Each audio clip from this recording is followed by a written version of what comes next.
Padma rail সেতুর পিলারের নিচে মাটি কাটার কোনো নেতিবাচক প্রভাব নেই, বরং ইতিবাচক প্রভাব রয়েছে বলে জানিয়েছেন সড়ক পরিবহন ও সেতু, নৌ পরিবহন এবং রেলপথ মন্ত্রণালয়ের মন্ত্রী শেখ রবিউল আলম।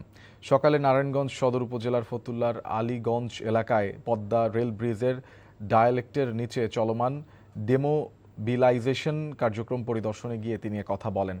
মন্ত্রী বলেন, ডায়ালেক্ট নির্মাণের সময় ভারী যন্ত্রপাতি চলাচলের জন্য অস্থায়ীভাবে ভরাট করা মাটি এখন প্রকল্পের নকশা ও চুক্তি অনুযায়ী অপসারণ করা হচ্ছে।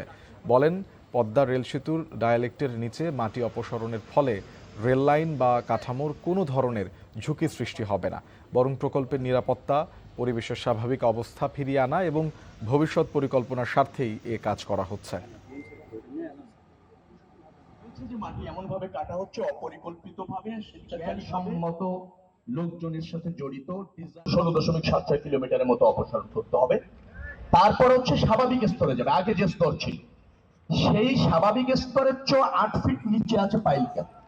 পাইল ক্যাপের পুরুত্ব 6 ফিট, তার নিচে আছে 200 ফিটের মতো পাইল, 8 ফিট। অর্থাৎ এই স্ট্রাকচার এটা জেনে বুঝে এই প্রকল্পের প্রয়োজনে করা আছে। তার সাথে এই মাটি অপসারণের নেতিবাচক সম্পর্ক নাই, ইতিবাচক সম্পর্ক।